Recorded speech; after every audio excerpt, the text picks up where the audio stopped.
I'm going live again because I really wanted to talk about a game I watched yesterday, rewatched yesterday.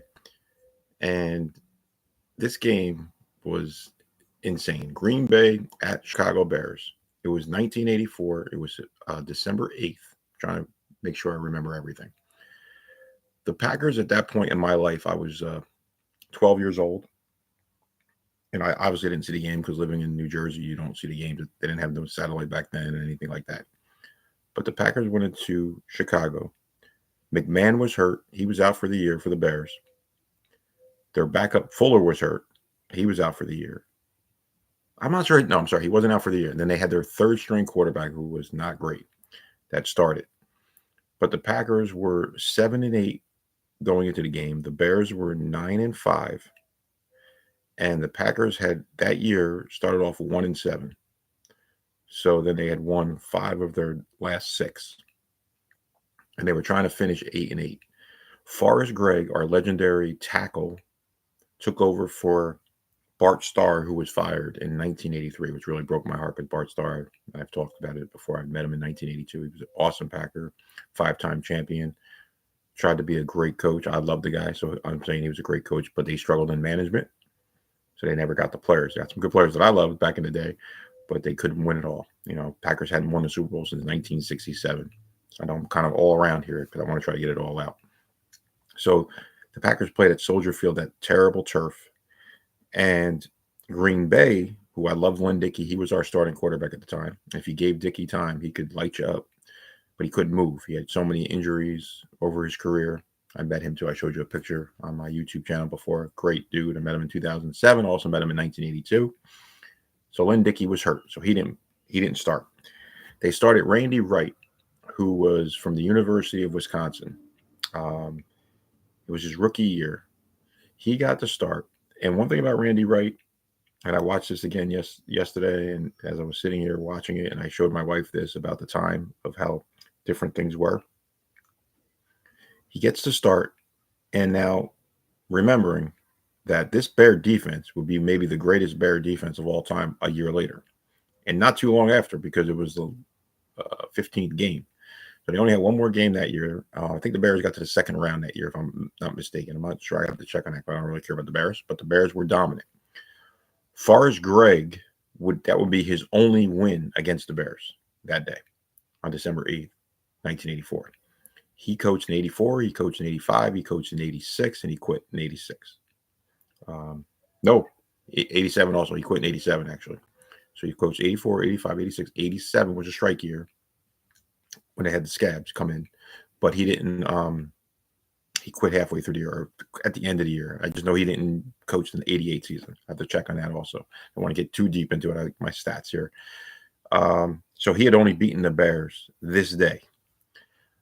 So here I am. I remember being 12, watching the Giants. I'm sure the Giants were playing the Cardinals that day because I was watching the highlights of the game. And they were showing highlights. This was from a Chicago area, watching the game. Somebody thankfully puts these games on YouTube for me to watch them because a lot of times I never saw the whole games because the Packers weren't on TV. All right, saying all that, the mighty Bear defense, Green Bay played their hearts out. And Randy Wright, going back to Randy Wright, I mean, at one point in the game, he got hit in his knee. And I'm showing my wife this. He was hurt bad, but he did not come out of the game. They didn't send anybody for him to come in out of the game either. To send him, to take him out. He's trying to suck it up. He plays 2 plays with probably like an injured, really bad. I'd have to check on the injury. Probably, I don't think it was a torn ACL, but a badly hurt knee. And then he's trying to give the handoff to the, I'm not sure if it was Jesse Clark for a Packer or Gary Ellis, and he falls down. And then eventually he's out.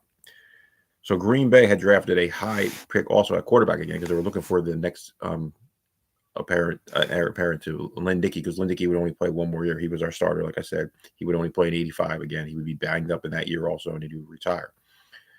So they had Randy Wright. They picked him in the 6th round from Wisconsin in 84, but they also had picked Rich Campbell. I believe they had picked Rich Campbell in 81 or 82. I had to check on that also. It's around that time, a little bit before Randy Wright. But I guess he wasn't, I could see he wasn't panning out. He would become a pastor later in his life, but this was his highlight of his career.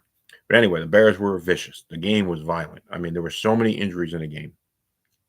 it was incredible, the injuries in this game. If you got to go back and think, you can catch it, 1984, December 8th, Packers at Bears. Walter Payton went off. He had like 180 yards. Maybe he was close to 200. I know that. He had played quarterback for a little while because their third string quarterback was not so good. Lish, I think was his name. That he went down as like one of the worst players in NFL history, they said. The guy made it to the NFL, but that's what they said. I was reading some stuff. So again, now Wright goes down late third quarter. He's out. So we're down to our third string, and Rich Campbell comes in, and he's getting beaten up by Richard Dent, beaten up by Dan Hampton. The Fridge didn't play. I don't think the Fridge came. I think the Fridge was a rookie in '85.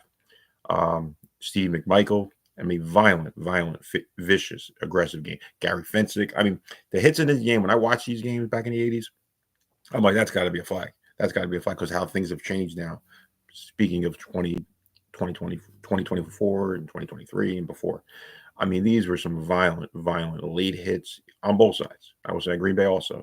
Green Bay wasn't, you can't give Green Bay a pass. I'm a diehard Packer fan. But anyway, going back to the game. The Packers had been 0 for 13 on his last drive. About 50 seconds left. Rich Campbell's highlight of his career, he would probably tell you. The Packers are like third and like 18. They're down 14-13. They missed an extra point earlier in the game. So, they went up 13-7, but they missed the extra point. That was the Packers back in the 80s. People don't know that. Before Favre, before Rodgers, and now before Love. I remember it because I struggled as a Packer fan all those years. So they're down 13-7. Last drive, about 50 seconds left. Third and forever.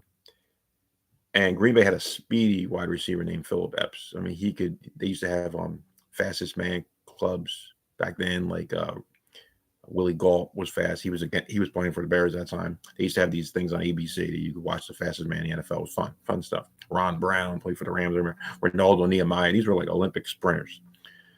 Phil Epps was just a speedy, small guy. He might have been 5'8", 160 pounds, if that, soaking wet. But he could fly. Anyway, getting to the game. 0-13 going into this play. Third and forever. Packers playing the mighty Bear defense that would be like the greatest defense of all time the next year.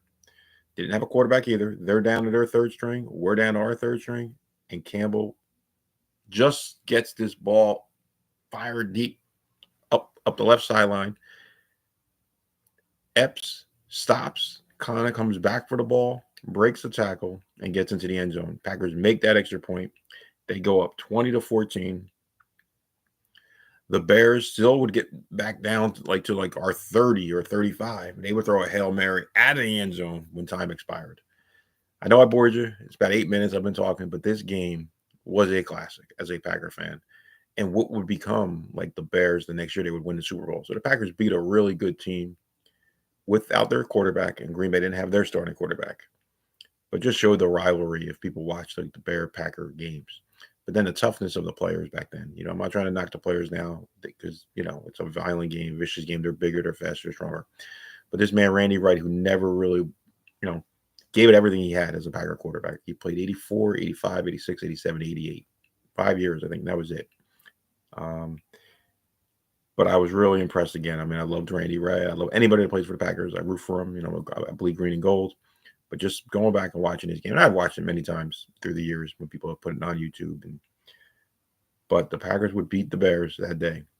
Forrest Gregg's only win against the Bears at Soldier Field a year before they would go like one of the dominant defenses of all time. Amazing game. Just wanted to share that with you. Everybody have a great day. Go Pack, go.